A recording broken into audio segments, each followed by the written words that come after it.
Hi viewers, welcome to ఆదాన్ మరొకొండం. నేను మీ ప్రసాద్. వైసీపీలోని హేమీల సౌండ్ తగ్గిందా? ఎందుకు? విషయం ఏంటి అంటే, వైసీపీలోని కొంతమంది నాయకులు ఉన్నారు కదా, వారు ఏ చిన్న విషయం ఉన్నా సరే ఇమ్మీడియట్గా ప్రెస్ మీట్ పెట్టి మామూలుగా మాట్లాడరు. అందులో ప్రముఖంగా వినపడేవారు కొంతమంది ఉన్నారు. ఉదాహరణకి గుడివాడ అమర్నాథ్ గారు కావచ్చు, అదేవిధంగా కొడాలి నాని గారు కావచ్చు, వల్లభనేని వంశీ గారు కావచ్చు, పేర్ని నాని గారు కావచ్చు, అంబటి రాంబాబు గారు, అలాగే అనిల్ కుమార్ యాదవ్, రోజా, ఇట్లా చాలామంది ఉన్నారు. వీరందరూ ప్రెస్ మీట్లు పెట్టి పవన్ కళ్యాణ్ గారిని కానీ, చంద్రబాబు నాయుడు గారిని కానీ, లోకేష్ గారిని కానీ మామూలుగా టార్గెట్ చేసి మాట్లాడరు. మరి అటువంటి వారు గత 4 రోజులుగా పెద్దగా ఎక్కడా కూడా మాట్లాడకపోవడానికి గల కారణం ఏంటి? మరీ ముఖ్యంగా ఎన్నికలు ముగిసిన తర్వాత ఆ యొక్క కాన్ఫిడెన్స్ లెవెల్స్ కావచ్చు, లేదా ఏ విషయం పైన మాట్లాడటం కావచ్చు, ఎందుకు తగ్గింది? ఇది చాలా కీలకమైన అంశం. ఎందుకంటే ఏ చిన్న అవకాశం ఉన్నా ఇమ్మీడియట్గా ప్రెస్ మీట్ పెట్టి మాట్లాడుతూనే ఉంటారు.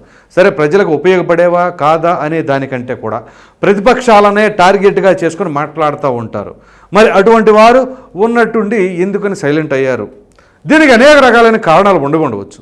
బహుశా ఏదైతే మొన్న హైదరాబాద్ నుంచి కావచ్చు, చెన్నై నుంచి కావచ్చు, బెంగళూరు నుంచి కావచ్చు, ఎన్నికలకు సంబంధించి శుక్రవారం సాయంత్రం నుంచి ఆదివారం సాయంత్రం వరకు కూడా రోడ్లపైన, హైవేలపైన ట్రాఫిక్లు జామ్ అయిపోతున్నాయి అని అంటే ఓటర్లందరూ కూడా ఎంత ఇదిగా వాళ్ళ యొక్క ఓటు హక్కును ఉపయోగించుకోవాలి అనే యొక్క పట్టుదలతో, బాధ్యతతో వాళ్ళ యొక్క స్వగ్రామాలకు బయలుదేరుతున్నారు అంటే దీనికి ప్రధానమైన కారణం ఏమై ఉంటుంది? సో ఆలోచించండి. మరీ ముఖ్యంగా ఓటింగ్ పర్సంటేజ్ కనుక చూసుకున్నట్లయితే 2019లో 79.74% మాత్రమే నమోదైంది. అదే చాలా మంచి ఓటింగ్. మరి ఇప్పుడు చూస్తే 82.9%, అంటే దాదాపుగా 83%. సో ఆ విధంగా ఓటింగ్ సరళి పెరిగింది అంటే దేనికి సంకేతం? ఒకవేళ ప్రజలు జగన్మోహన్ రెడ్డి గారి పరిపాలనకు ఉద్దేశించి వాళ్ళు సుముఖంగా ఓటు వేశారు అంటే ఓకే, బ్రహ్మాండంగా వేశారు అనుకోవచ్చు. కానీ ఆ విధంగా అంత బ్రహ్మరథం పట్టేలాగా ఉందా అంటే అతిశయోక్తే. మరి దాని తర్వాత ఎప్పుడైనా సరే ప్రజలలో ఒక కసి కనుక ఉన్నట్లయితే ఖచ్చితంగా ఆ కసి వలన వారు స్వగ్రామాలకు వెళ్ళి ఓటు హక్కును ఉపయోగించుకుంటారు. సో మీరు కనుక గమనించినట్లయితే, ఎందుకంటే నేను కూడా ఆ ప్రయాణంలో వన్ ఆఫ్ ద ట్రావెలర్ని. సో అక్కడ ట్రాఫిక్ జామ్ అవుతున్నా ఒకరి మీద ఒకరు కోప్పడకుండా ఎవరైనా అడ్డంగా వచ్చినా సరే సర్దుకుపోయి మనందరం కలిసి ఒకటే టార్గెట్ మీద వెళుతున్నాం అనే విధానం. ఇక దాని తర్వాత తిరుగు ప్రయాణంలో కూడా ఆ విధంగా ట్రాఫిక్ జామ్ అవుతున్నా కానీ బస్సుల్లో కావచ్చు, ట్రైన్స్లో కావచ్చు, ఆ యొక్క సంభాషణలు ఎలా ఉన్నాయంటే రాజకీయం, ప్రభుత్వం, పార్టీలు, అధికారం, రాజధాని, ఈ అంశాలు తప్ప ఇంకా వేరే అంశాల గురించి అసలు మాట్లాడిన దాఖలాలే లేవు. అయితే ప్రధానంగా ఇంతమంది గంప గుర్తుకు ఎక్కువగా యువత, చదువుకున్నవారు, వ్యాపారం చేసేవాళ్ళు, పక్క రాష్ట్రాల్లో ఉన్న వాళ్ళందరూ కూడా వాళ్ళ యొక్క సొంత వాహనాలను వేసుకొని ఆ విధంగా వెళుతున్నారు అంటే ఖచ్చితంగా దీనికి అనేక రకాలైన కారణాలు ఉంటాయి. ఈ కారణాలు అంటే పరిపాలనా తీరు జరిగింది ఒకటి, దాని తర్వాత గత వారం 10 రోజులుగా దేని చుట్టూ తిరుగుతూ ఉంది అంటే ల్యాండ్ టైటిలింగ్ యాక్ట్.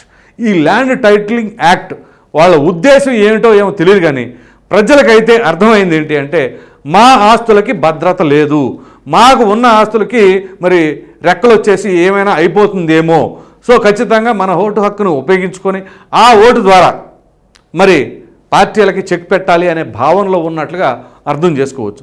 సో ఈ అంశాలన్నీ కనుక వాళ్ళు గమనించి ఇక లాభం లేదు, ఇక కష్టమే అనే ఉద్దేశంలో ఉండే ఈ విధంగా వాళ్ళు ఇటువంటి నిర్ణయానికి వచ్చారంటే మైకుల ముందుకు రాకుండా ఉండటం, పెద్దగా స్పందించకుండా ఉండటం. ఎందుకంటే ఏ చిన్న విషయం ఉన్నా అంబటి రాంబాబు గారు బ్రహ్మాండంగా మాట్లాడతారు కదా, అనిల్ కుమార్ యాదవ్ గారు బ్రహ్మాండంగా మాట్లాడతారు కదా, గుడివాడ అమర్నాథ్ గారు అయితే అసలు ఈ మధ్యలో పత్తాలే లేరు. వెల్లంపల్లి శ్రీనివాస్, ఆయన విజయవాడ వెస్ట్ ఎమ్మెల్యే, మాజీ మంత్రి, ఆయన ఎక్కడ పెద్దగా స్పందించింది లేదు. ఇంకొక ప్రధానమైన మంత్రి గారు ఉన్నారు, జోగి రమేష్ గారు. ఆయన అయితే ఇటు లోకేష్ గారిని కానీ, చంద్రబాబు నాయుడు గారిని కానీ, పవన్ కళ్యాణ్ గారిని కానీ ఇంకా కొంచెం పరుష పదజాలాలే, అరే ఒరే తురే ఇట్లాంటి పదాలే వాడతారు. మరి అటువంటి ఆయన కూడా ఎందుకని సైలెంట్ అయ్యారు? సో ఇక ఆ వేవ్ ఏంటి, ప్రజా నాడి ఏంటి, వాళ్ళకి ఆ క్లారిటీ వచ్చేసిందా? అందుగురించే బహుశా ఎక్కడా కూడా నోరు మెదపకుండా ఉండాలా అనే విషయం కూడా రాజకీయ విశ్లేషకుల దగ్గర చక్కర్లు కొడుతూ ఉంది. వాళ్ళ యొక్క అభిప్రాయాలు కూడా ఇదే విధంగా వ్యక్తపరుస్తూ ఉన్నారు. ఇంకా మీరు కనుక గమనించినట్లయితే ప్రొఫెసర్ నాగేశ్వర్ గారు కూడా చాలా బాగా జగన్మోహన్ రెడ్డి గారికి సపోర్టివ్గానే మాట్లాడుతూ ఉండే ఆయన కూడా ఇటీవల ఆయన వర్షన్ కూడా మారింది. మరి ముద్రగడ పద్మనాభం గారు తాజాగా వైసీపీలో జాయిన్ అయిన వ్యక్తి, ఆయన పవన్ కళ్యాణ్ గారిని కనుక ఓడించకపోతే నా పేరు మార్చుకుంటాను అని చెప్పేసి అన్నారు. దానికి సంబంధించింది ఒక ఇన్విటేషన్ కూడా తయారు చేశారు. ఆ ఇన్విటేషన్ కూడా ఇప్పుడు వైరల్ అయ్యి చక్కర్లు కొడుతుంది. మరి దీనికి సమాధానం ఏం చెప్తారు? చాలామంది మీరు పేరు మార్చుకోవడానికి రెడీగా ఉండండి, పంతులు గారిని మాట్లాడుకోండి, లేదా ఈ పేరు పెట్టుకోండి, ఆ పేరు పెట్టుకోండి అని చెప్పేసి అనేక రకాలైన కామెంట్లు మెసేజ్లతో అది ట్రోలింగ్ అవుతా ఉంది. అయితే వీరే కాకుండా మరికొంతమంది ప్రముఖులు ఉన్నారు. అదేనండి సినిమా ప్రముఖులు. పోసాని కృష్ణమురళి ప్రతి దానికి ప్రెస్ మీట్ పెట్టి ఆయన ఏ టైంలో ఏ పార్టీలో ఉంటాడో ఎవరి తరఫున మాట్లాడతారో తెలియదు. ఒకానొక సమయంలో ఇదే పోసాని కృష్ణమురళి మరి ప్రజారాజ్యం పార్టీలో ఉన్నప్పుడు చిరంజీవి గారి తోపు, పవన్ కళ్యాణ్ గారి ధీరుడు అని మాట్లాడిన ఆయన దాని తర్వాత జరిగిన పరిణామాల నేపథ్యంలో ఇప్పుడు జగన్మోహన్ రెడ్డి గారి చెంతకు చేరి ఇక పవన్ కళ్యాణ్ గారిని ఉద్దేశించి వ్యక్తిగతంగా తన తల్లి, చెల్లి, బిడ్డలు ప్రతి ఒక్కరిని ఏ విధంగా మాట్లాడాడో తెలుసు కదా. మరి అటువంటి ఆయన ఏమైపోయాడు? ఇక ఆ తర్వాత మరో ప్రముఖ డైరెక్టర్ ఉన్నారు, రామ్ గోపాల్ వర్మ. ఇంకా ఆయన అయితే ఎంత సెటైరికల్గా ఏ విధంగా మాట్లాడతారో, ఇంకా ఆయన తీసిన సినిమాలు, ఆ సినిమాల్లో వాళ్ళ క్యారెక్టరైజేషన్లు ఏ విధంగా చూపించారో మనందరికీ తెలిసిందే. మరి వీళ్ళందరూ కూడా సడన్గా మ్యూట్లోకి ఎందుకు వెళ్ళిపోయారు? ఇది ఆలోచించవలసిన అంశం. సో ఈ నేపథ్యంలో మరి రాజకీయ భవిష్యత్తు ఏంటి, వీళ్ళు ఏ విధంగా ఉండబోతున్నారు? ఇప్పుడు జగన్మోహన్ రెడ్డి గారిని నమ్ముకొని ఆ విధంగా ప్రగల్భాలు పలికాం కదా. సో ఇప్పుడు భవిష్యత్తు చూస్తే ఆ విధంగా ఉండిపోయింది. ఓ ప్రక్కన జగన్మోహన్ రెడ్డి గారేమో అఫ్కోర్స్ తనకి ప్రైవేట్ టూర్ అనుకోండి, ఆయన లండన్ వెళ్ళిపోయారు. సో ఇప్పుడు ఈ లోపల వీళ్ళ యొక్క కార్యాచరణ ఏ విధంగా ఉండబోతుంది? మరో ప్రక్కన సజ్జల రామకృష్ణారెడ్డి గారు ప్రెస్ మీట్ పెట్టి ఆయన బ్రహ్మాండంగా మాట్లాడుతున్నారు. ఇదిగో మహిళలందరూ కూడా క్యూలో నిలబడి మరీ జగన్మోహన్ రెడ్డి గారికి మద్దతు తెలిపారు అని చెప్పేసి ఆయన చెప్తా ఉన్నారు. సో ఎవరి నమ్మకాలు వాళ్ళకు ఉంటాయి, కానీ ఆ నమ్మకం ప్రతి ఒక్కరిలో కూడా కనిపించాలి కదా.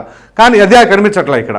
సో ఇది కవర్ చేసుకోవడానికి మాట్లాడుతున్నారా, లేదు నిజంగానే మహిళలందరూ కూడా జగన్మోహన్ రెడ్డి గారు మరలా ముఖ్యమంత్రి కావాలి అని చెప్పేసి ఆకాంక్షిస్తున్నారా? మరి నిరుద్యోగ యువత, అదేవిధంగా ఉద్యోగస్తులు కావచ్చు, మరి వాళ్ళందరూ ఎటువైపు చూస్తూ ఉన్నారు? ఉద్యోగస్తులు అయితే జగన్మోహన్ రెడ్డి గారికి వ్యతిరేకంగానే ఉన్నాము అని చెప్పేసి బహిరంగంగా చెప్తున్నారు. దానికి తగినట్టుగా ఆర్టీసీలోని ఉద్యోగస్తులను కూడా నేను డైరెక్ట్గా ఇంటరాక్ట్ అయ్యాను, చాలామందితో మాట్లాడాను.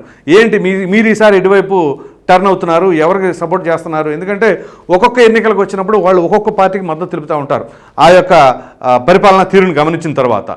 సో ఆర్టీసీ వాళ్ళు కూడా ఎక్కువ శాతం మంది, 70% మంది పైగానే మరి కూటమి వైపు ప్రయాణం చేస్తున్నామని చెప్పేసి వాళ్ళు చెబుతూ ఉన్నారు. ఇక పోలీస్ డిపార్ట్మెంట్ వాళ్ళు కూడా దాదాపుగా అందరూ కూడా ఇదే విధంగా ఉన్నామని, ఇదంతా కూడా కొంతమందితో డైరెక్ట్ ఇంటరాక్షన్ చేసిన తర్వాత చెబుతున్న వాస్తవాలు.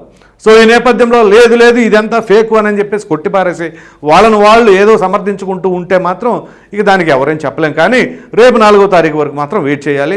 సో ఈ లోపల మరి వీళ్ళు ఏం చేస్తారు, ఏ విధంగా మాట్లాడతారు, మరి ఇప్పటికైనా సరే ఏమైనా సరే దాని మీద స్పందిస్తారా లేదా తెలియాలి అంటే మరికొన్ని రోజులు వేచి చూడవలసి ఉంది.